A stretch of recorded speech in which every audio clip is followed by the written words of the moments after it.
I would like to invite you for the very first time.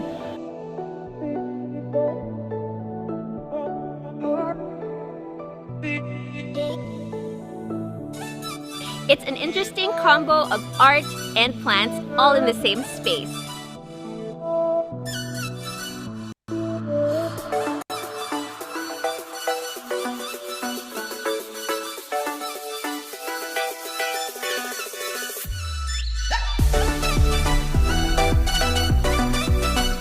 At Art Lounge Manila for Plantitos y Plantitas, which is brought to you by Art Lounge Manila and Arid and Aroids.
Good afternoon, everyone, and welcome once again to the fifth, our last and final episode of Plantitos y Plantitas Livestream, an interview chat with the artists.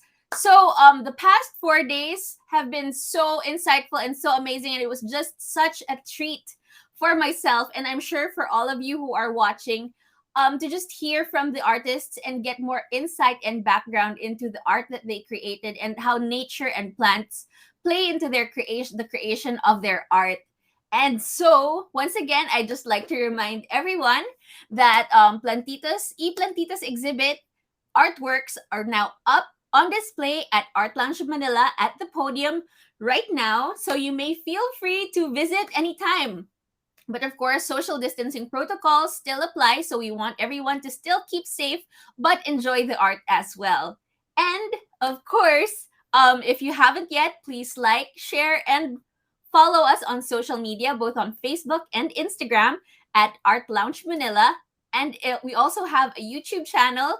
So if you want to watch the previous episodes of this series, as well as see videos from our past exhibits, you can head on over to YouTube and subscribe to our channel there as well. Once again, Plantitos y Plantitas is a very unique collaboration of arts and plants with our partners for the live plants on this that will be on display at the opening reception of the exhibit. We would like to thank Arids and Aroids for inviting us to see and be the inspiration for the artwork that was created for this exhibit. So yeah, this is a super unique experience, and we're looking forward to have you all come and see this unique display of arts and plants together in one space. And yeah, thank you. We'd like to give a shout out to all those people in the comment section. Hi, thank you for joining us. Thank you all for being with us throughout these past few days. It has been exciting, and thank you for taking the time off your afternoons to join us. And of course, we know why you're all here. Without further ado, we would like to introduce our two amazing artists. The last that we will be introducing to you for this series, but they are definitely not the least. Both are members of the Saturday group. And first of all, we would like to invite Miss Ana De Leon. She holds a BA in Fine Arts, major in Interior Design from the University of Santo Tomas, and has been actively practicing for the last 32 years. Her design and achievement starts with her college thesis, The Film Center, for which she got rave reviews from the Faculty of Fine Arts and earned an unprecedented grade of 1.0. In August of 2000, Anna joined the prestigious group of painters, the Saturday Group, where 6 of our national artists came from. She was the president of the group from 2008 to 2010, presently a member of its core group and actively participating in several group exhibitions and had 6 one-woman shows. And let us bring her in. Hi, Hi. Miss Anna. Good afternoon. Hello, Thank you so much Sindel. for joining us today. Kamusta po kayo? Salamat. Okay naman po kayo? Okay naman. But first of all, I want to greet your mom. Happy birthday. And thank you, Sustain, for inviting me to join this exhibit. Napaka-gandang group of artists na nag-exhibit. Thank you very much. Yan. What about meron po ba kayong in-invite na friends to watch our live stream? Are they in the comment section? I hope Hindi they po ba paid kayo nag-share attention ng link? kanina sa link. Hindi po kayo nag-invite. Okay, sige po. Anyway, let's bring in our next artist naman po so we can get this exciting discussion started. Ayan, so our next artist is Sir Francis Nacion. He was born in Calibo, Aklan, and he is the youngest of 8 and has been drawing since the age of 4. Wow, child prodigy. Despite majoring in computer engineering at the University of Baguio, Francis nonetheless pursued art studies while in college, multitasking. In 2000, ang dami ko side comments, di ba? In 2006, he started to apprentice with Mr. Fernando Sena and joined his workshops. Francis had his own style by the time he met Mr. Sena, but he developed it further and was influenced by his tutor's use of vibrant colors. In early 2007, he joined the Saturday group of artists, which includes Mauro Malang Santos, whom he greatly admires.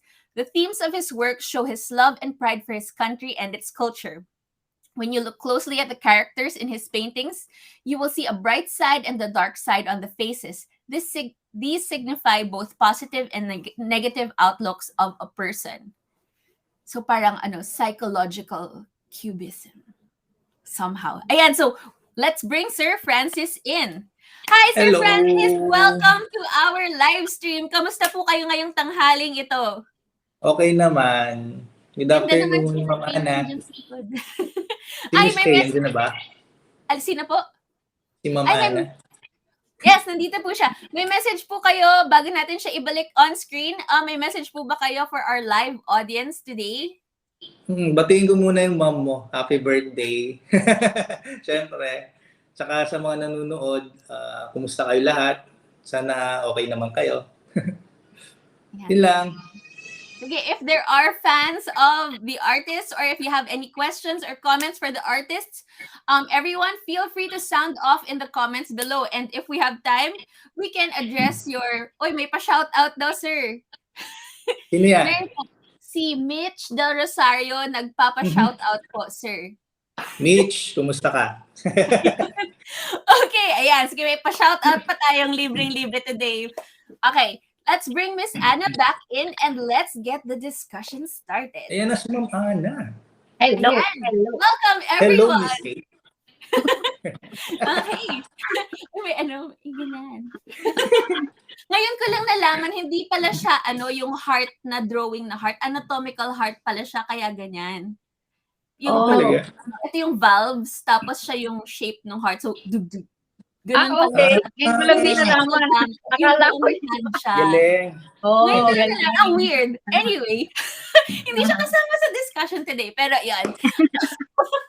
So, back to Plantitos y Plantitas, since yan po ang title ng exhibition na to, at kasama po kayo sa exhibition na ito, kailangan po nating malaman, are you a plantito or a plantita? Do you consider yourself a plantito or a plantita? Miss Anna, alam ko meron kayong ma-share about that. So, kayo po muna. Oo, yes. According to me. Hindi, pero newbie na plantita. Pero I was fortunate enough na was featured last year sa Metro Style. Kasi nga, tanim ako ng lettuce. Lettuce Wow. rejoice. O, di ba? So, when I was able to grow yung lettuce, sabi ko, hindi pala ako, tawag dito, I have a green thumb pala. So, noong ko pa balak magtanim, ngayon nabuhay sila. So, pwede na akong tawaging plantita, di ba? Ayan, nakita ko nga po yung plants, yung tanim yung lettuce, nainggit po ako, nag-try din ako, pero hindi po ako masyadong successful. So, pahingi na lang po ako ng tips after this show. Pero, shout out kay, Miss Susan Reyes. Kasi siya yung nag-influence sa akin ng pwede palang gawin. Kahit maliit lang yung area, pwede ka pala magtanim. Kasi actually, I'm living in a condo. So, kapraso lang yung aking balcony, but I was able to grow yung lettuce. And right now, meron akong mga halaman na dinidilig-dilig, buhay naman sila. Ayun. So, I'm sure marami sa ating mga audience are interested in how to grow plants in a small space. Meron po ba kayong tips para sa kanila or resources na pwede nilang puntahan para mas magkaroon sila ng kaalaman kung paano mag-grow ng mga thriving plants in the metropolis? Kasi parang don't limit yourself sa pagmaliit, parang di ka na tamarin ka na magtanim, di ba? Pwede naman potted plants eh. So, buti nga ngayon, everyone is encouraged to do it. Kahit yung mga balcony, like here in our place, lahat sila pagandahan ng balcony, maraming halaman. Tapos indoors din, pwede naman din. May mga halaman talaga na I'm proud to have a pedal lift na tumangkad siya talaga. Wow. So sabi nila mahirap siya patubuin, but I was able to maintain yung I call her Frida. Wow! Frida, congratulations po on that fiddle leaf. Ayan. So kayo naman po, Sir Francis, I'm sure, I know a lot of plants are also portrayed in your artwork naturally, pero do you consider yourself a plantito? Kasi nung bata pa lang kami, lalo mga magkakapatid, tuwing bakasyon kasi, nagbabakasyon kami sa lolo ko. Yun, nagtatanim kami doon. Kumbaga, pinagtatanim kami ng kape, pinagtatanim kami ng kung ano-ano, di ba? Tapos, yun yung ginagawa namin, tapos binabayaran kami ng lolo ko. Alam mo yun, sa bawat plastic na malagyan namin ng halaman, yun, doon binibilang yung doon binibilang kung magkano ibibigay sa amin nung araw. Tapos, syempre siguro doon sa probinsya ko lumaki, syempre puro doon, 'di ba? Puro nature. So makikita mo naman siguro sa artwork ko na lumalabas talaga siya. Parang ganon. So parang kinalakihan ko na, parang yun yung nakikita ko lagi. Siguro ma-consider niya na siguro ako sa plantito, 'di ba? Hindi lang po plantito kasi napagkakitaan niyo pa po pala yung pagtatanim. Kasi Isa tinuruan ibang talaga level kami. pa po yun. Pamilya kasi namin talagang mga farmers talaga. So parang tinuturuan talaga kami ng lolo ko kung paano, alam mo yan. So, Pero na-enjoy niyo rin naman po yung pagtatanim na yun. Sobra. Kasi And nakikita mo nakita mo lumalaki siya. Tapos Lumalaki. so may parang sense of pride na you had some part in that live thing growing. Yun. Tama. So, yes, I think you can consider yourself a leveled up plantito kasi bata pa lang po kayo, nagtatanim na kayo at napagkakitaan nyo pa siya. So, yes, I guess that's more than most plantitas today can say. Ayan. So, ayan naman po. Let's start the question with you po. Since at an early age, you've been drawing and also been involved in planting and growing things, how has nature and plants inspired you to create your art? Sa akin kasi parang yung halaman para sa akin parang buhay siya, 'di ba? Para siyang buhay, 'di ba? Pag sinabi mo kasing buhay, sino ba nagbigay nun? Si God, 'di ba? Parang pag alam mo 'yon, yung pag ginagawa ko yung mas nalalapit ako sa kanya. Parang gano'n. Nakakaramdam ako ng saya, 'yon. So parang gano'n. Parang alam mo 'yun, parang pag gumagawa ko ng 'di ba nakikita niyo palagi may halaman. Laging may flowers, parang gano'n. Siya para siyang buhay para sa akin. Parang kung wala yun, parang kulang. Parang gano'n. Siyempre, di ba? Parang dasal mo sa alam mo yan, parang nalalapit kayo kay God, nalalapit ako kay God pag gumagawa ako ng gano'n. Parang gano'n. So yung nature po para sa inyo is a symbol of life and connection with God. And so yun nga, when you put it into your artwork, it's like a prayer and a tribute to God and his nature and his role in giving life to us. Wow! Okay, so that's a super nice insight about your art. So next time makakakita po ako ng halaman sa art nyo, alam ko yun na yung ibig sabihin nun. Masasabi ko na rin po sa ibang tao, alam mo sabi ni Francis, yun eh. Ito yung ibig sabihin nun eh. Yan. Thank you for that, sir. Kayo naman po, Miss Anna, how has nature and plants inspired you and continues to inspire you to create art? Siyempre, gagayahin ko si Francis, ganun din, di ba? Bakit mo mamapya ng sagot? Kasi, di ba, yan talaga ang nature, ang plants, life yan eh. So, it brings talaga, in every, parang when I started painting, ang mga una kong paintings are forestscape, na parang dreamy, ganyan. Which is, yung isa ko rin piece ngayon, ganun din, di ba? So, anything you paint ng may buhay, it adds to the ng ambiance ng bahay. Kasi lahat naman syempre ng painting, lalagay mo din sa bahay, lalagay mo sa wall. Parang it's nice to see every day yung mga plants.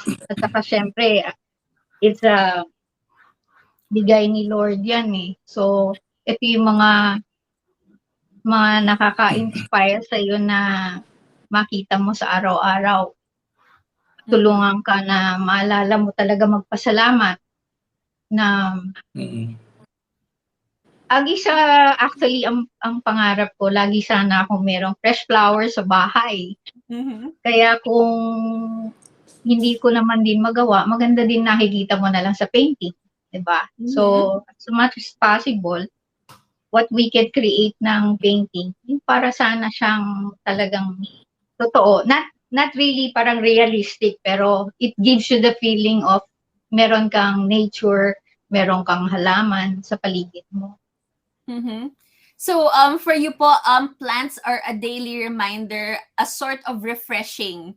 Yes. Not just your space, but also a refreshing of your mind, and also it reminds you of the goodness of God in your life, that there's something new and fresh every day. And also, may naalala po ako from our discussion yesterday na mention po ni Miss Melissa Villaseñor na yun nga rin po yung reason niya in creating art kasi hindi naman siya always makapag-have ng fresh flowers, makaplant sa garden. So, ilalagay na lang daw niya sa painting. At least sa painting daw, yung halaman mas permanent, hindi kailangan diligan o alagaan, and it still stays fresh and alive every day. So, even if wala kang access to like a garden space, like I know most people don't have access to it, having paintings of art of plants and flowers can give you that sense that you get from plants even without having actual plants. Ganon din po ba para sa inyo? Oo, anong tawag dito, parang kulang ang paligid mo nang wala kang nakitang ano, 'di ba? Wala kang nakitang halaman, wala kang nakitang bulaklak. Parang everyone else naman talaga gusto meron siyang nakikita pretty na ano. Pero yun na nga, pareho din kami ni Melissa, interior designer din siya eh. Siguro I can share also in my practice sa designing. Lagi yan, I have to tell my client na dapat meron kaming fresh plants and fresh flowers sa interior. Katulad niya. Ay, may example. Yeah. And hindi lang siya, Yuri, in practice din po, mga kaibigang nanonood sa online audience, kitang-kita po na yung sinasabi niya, ginagawa niya rin talaga. Ayan, oo nga naman po. So, syempre preferred natin ng fresh plants, pero okay lang din po ba kung hindi fresh plants ang gagamitin natin? Meron, all through the years, I keep buying yung eucalyptus. Ano siya eh, parang preserved siya eh. So, I can share also like, tuwing Christmas, bumibili ako ng eucalyptus, nilalagay ko siya sa Christmas tree. So, kasi yung meron siyang smell, a certain smell na parang reminds you talaga Pasko. Maraming regaluhan. So, hindi ko yung tinatapon. So, all through the year, kinikip ko pa rin siya. Kasi yung smell niya will linger sa room, lalo na pag naka-aircon, mabango. So, ayan, may tips and tricks na tayo sa upcoming Christmas season. Magbilihan na tayo ng eucalyptus. Actually, ako meron din. Kaya lang medyo tuyo na siya. Ayan. Okay, so while we're with you, we'll move on na po to the next question. But before that, we will show examples of your artwork really quickly. So, ipa-flash lang po natin siya sa screen. Ito po yung mga artwork nyo. There's 3 of them, I believe. This one. Ganda, Miss A. Ay, nasa na? Wala. Ayan. Yan. These are oil po on canvas, if I'm not mistaken. Yeah, I would like to share also, first time ko mag-exhibit ng oil. Oh! Tapos shout out din kay Francis for influencing me to use oil ng ano. And syempre to my mentor, my mentor si Sir Phil na kasi before I was hesitant to use oil kasi mayroon akong asthma. Pero sabi ni Francis, yun daw yung certain brand, pwede naman, wala naman siyang amoy. Iyon. Ayan. Pwede ba mag-plugging, padalan tayo ng libre? Sige po, i-mention natin sila at i-tag natin sila. Sige po, i-mention niyo ang brand. Tingnan natin. Kung maririnig nila tayo. Yung gambling, di ba? Yan. So, I was happy to use it. Shout mga out. tips din ni Francis. Gambling Ganda oil. lumabas, Miss A. Ganda. Sponsor. Becky na So, yan yung Thank you. Kamusta po yung experience nyo in using oil paints for the first time?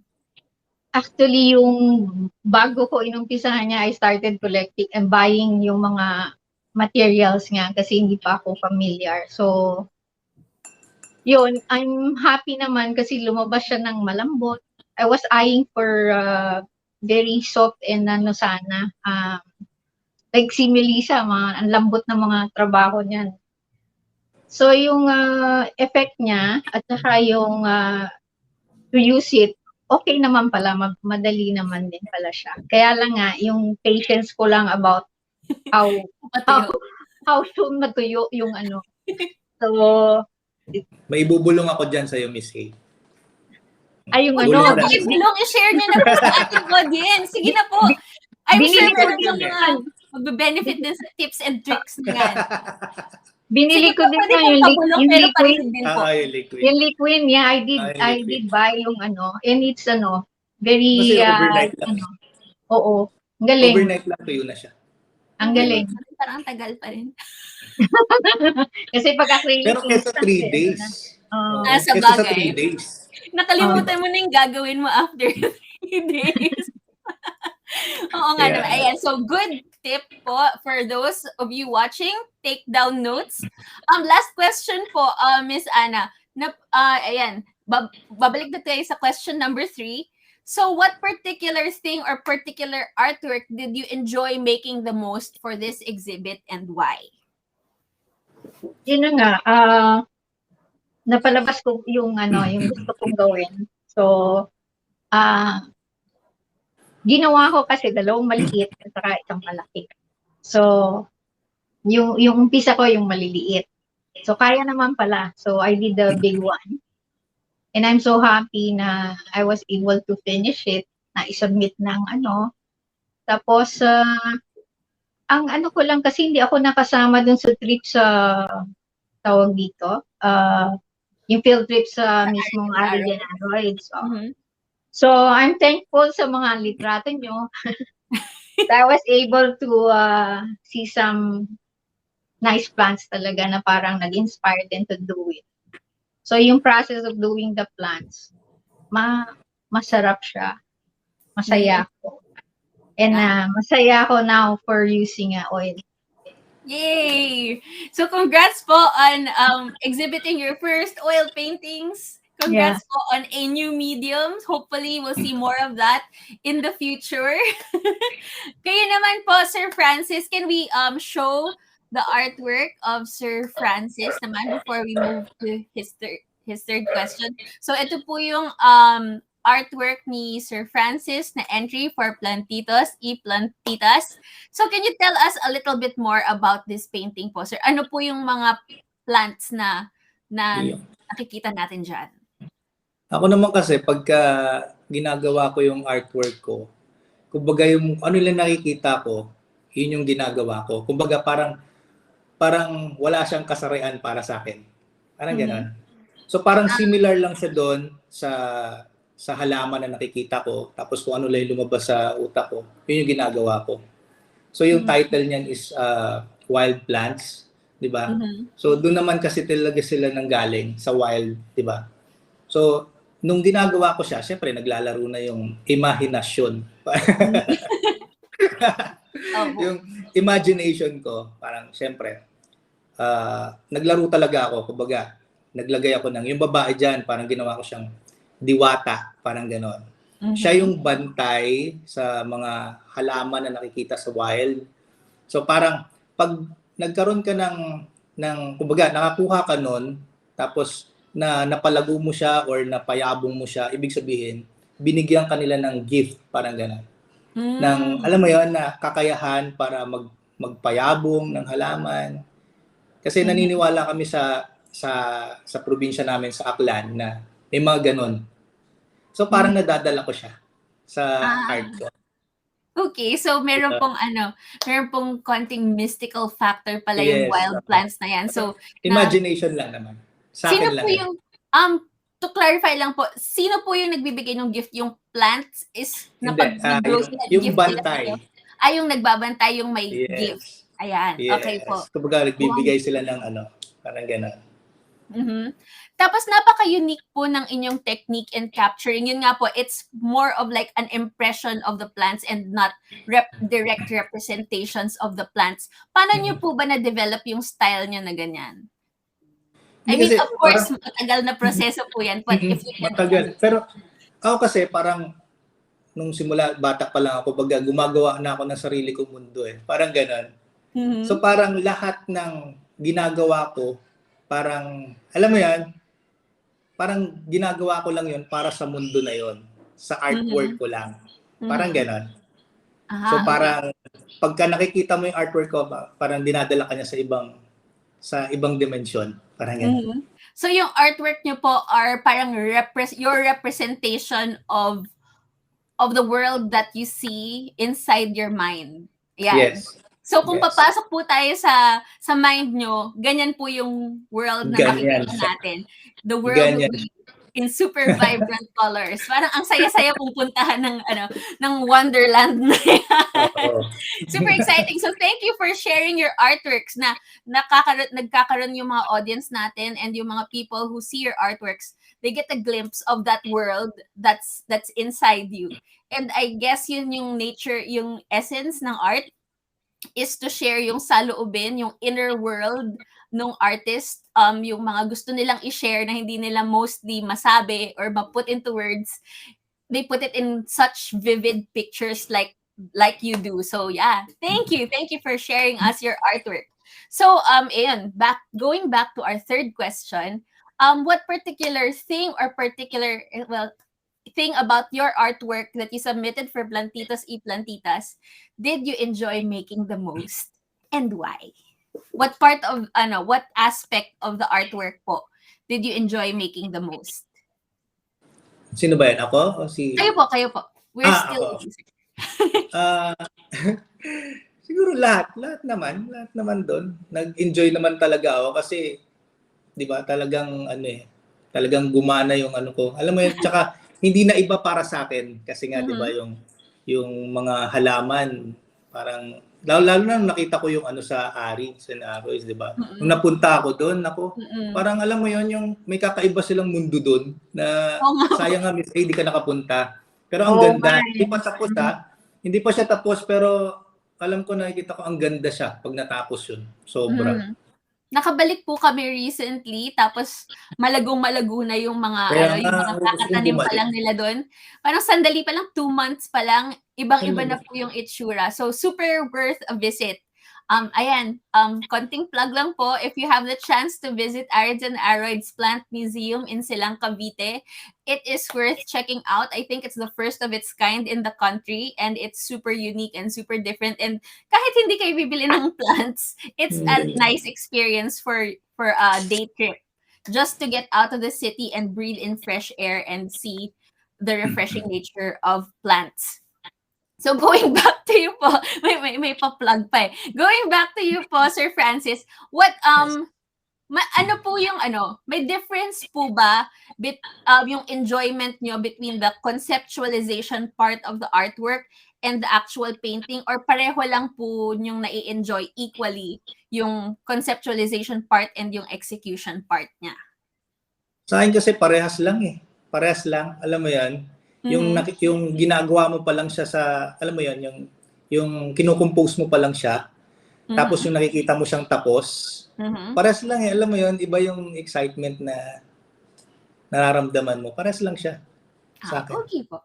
Okay, so equal so you're seeing your process more as a whole thing instead of parts. Tapos yan na siya, yung finished product na. Ayan, okay. So, let us move on to the fourth question. Ayan, since we have two different kinds of artists po na magkaiba po yung works nyo. Sir Francis, I'd like to ask, what do you appreciate most about Miss Ana De Leon's work? Siyempre, si Miss A yan. Ganda mo Ayan, nakaganda Alam mo siya. naman yan, Kailangan Miss po A, maganda di isa. ba?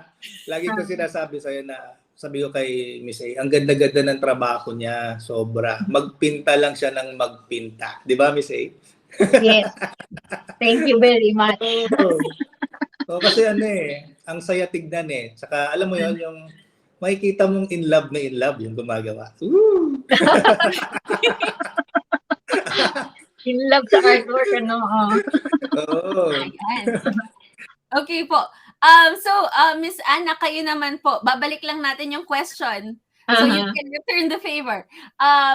What do you appreciate most naman po about Sir Francis's artwork?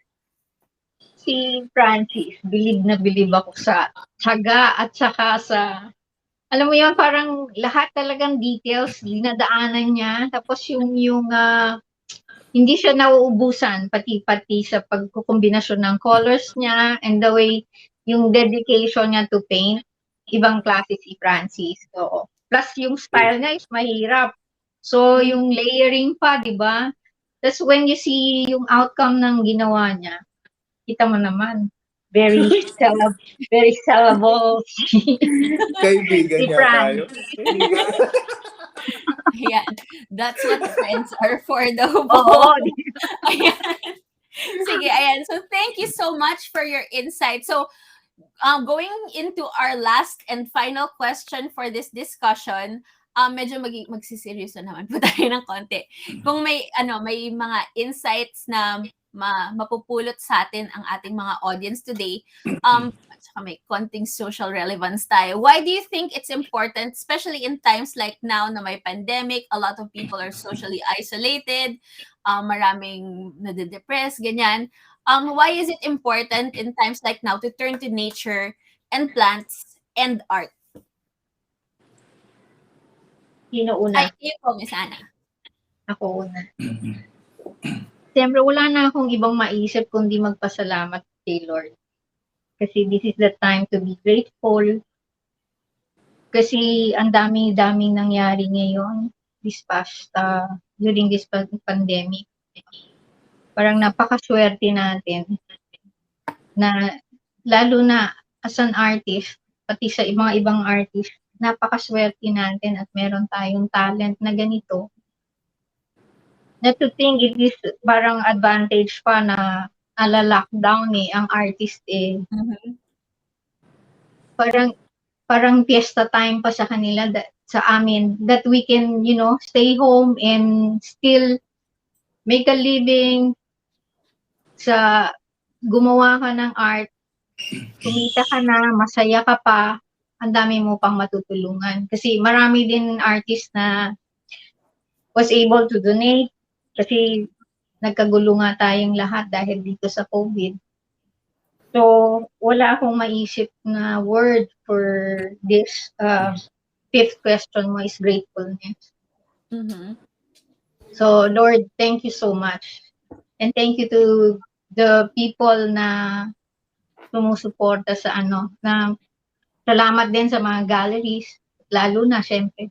Salamat din sa Gallery Francesca in Art Lounge Manila.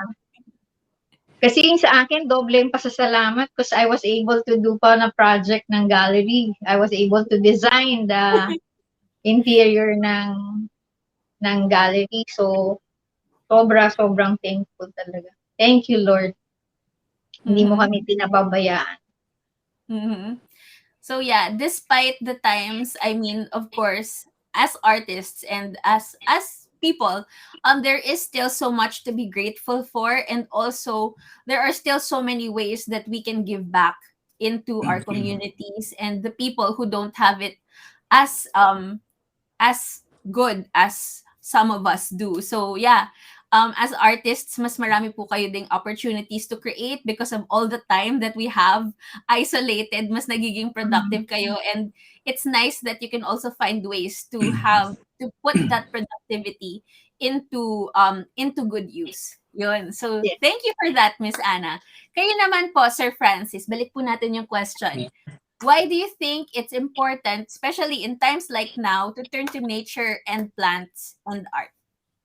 Oh, 'di ba? Importante talagang may alam mo yun, may halaman ka sa bahay mo kasi natural siyang kumbaga hingahan kumbaga, 'di ba? Tapos alam mo yun, yung art din, alam ba ako gumagawa ako ng art. Gusto ko pag nakita nila yung art ko, mapasaya ko sila, 'di ba? Na kahit yun na lang yung maitulong ko na alam mo yung pag nakikita na sa wall nila, syempre yung mga balita ngayon, sobra, 'di ba? Mm-hmm. Alam mo yung kahit konting oras lang na maiba yung nila, yung pananaw nila na maging positibo naman, makakita sila ng magagandang kulay, 'di ba? Mm-hmm. Tapos alam mo yun lang yun lang yung maano ko sa kanila. Tapos syempre, pasalamat tayo sa Diyos, 'di ba, na hindi tayo talaga pinabayaan. Tulad nga sinabi ni Miss A na ang dami-daming nawalan ng 'di ba? Pero tayo tuloy-tuloy pa rin. Pasalamat talaga sa Diyos at hindi kami pinabayaan kasi syempre may pamilya din kami na alam mo yan. Tapos tuloy-tuloy lang kahit papaano, ilang taon na tuloy-tuloy pa rin. Salamat sa inyo sa Gallery Francesca at saka sa lahat ng gallery na tumutulong. 'Di ba? Yun lang. Ayun. So like you said po kanina na your artwork po is presents a whole different world. So kumbaga in times like these where things are very dark and unsure and unstable and oftentimes sad sa lahat ng nangyayari ngayon, your artwork becomes the antithesis to that, where your artworks actually bring joy and bring life and vibrance. So by bringing that into our homes, you also kind of push away for even for a brief moment yung mga kaguluhang nangyayari sa labas, and Yes.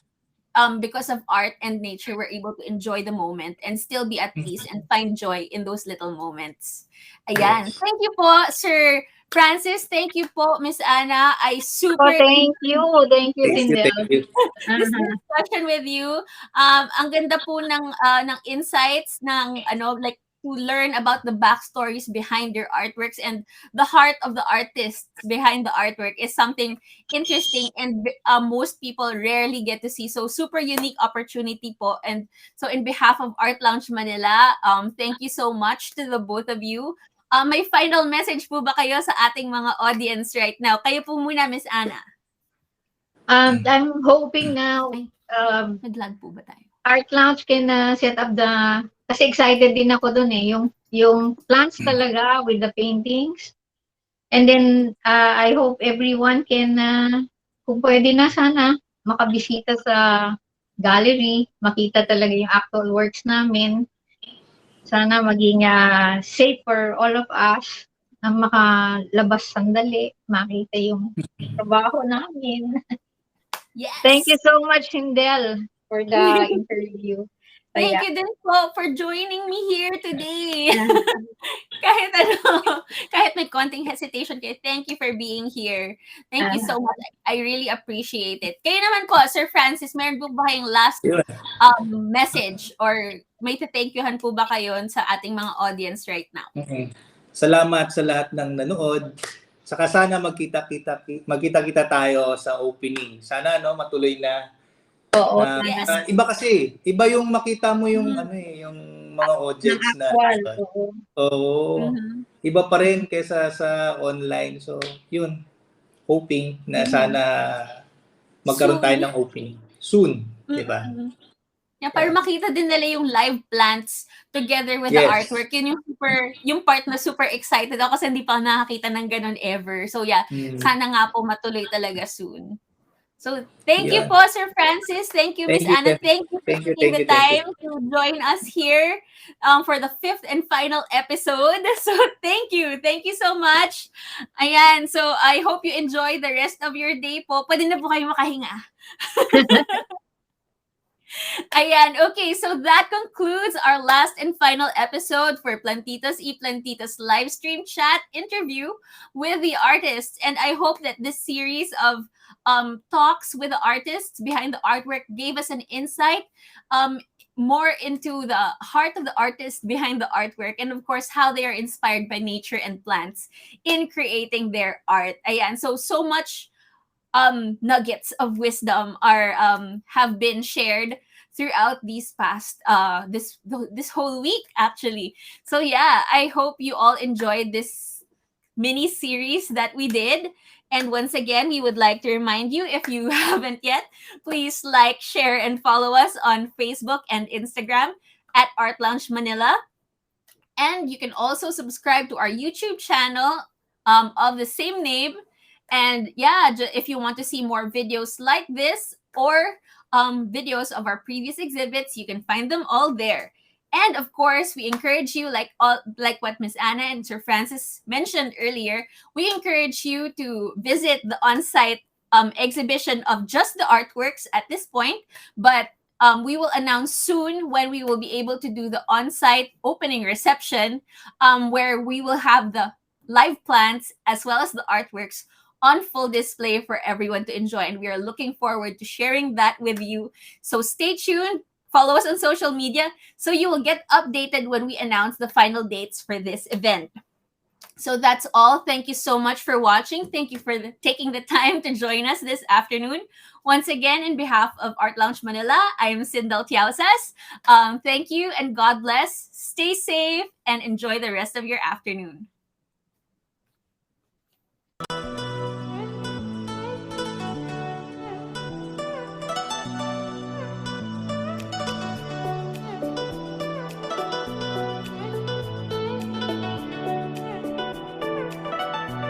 I would like to invite you for the very first time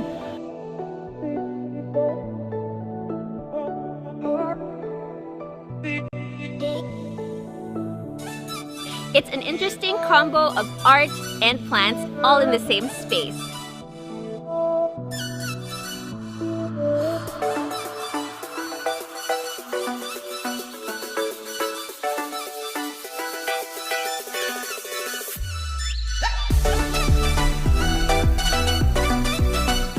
At Art Lounge Manila for Plantitos y Plantitas, which is brought to you by Art Lounge Manila and Arid and Aroids.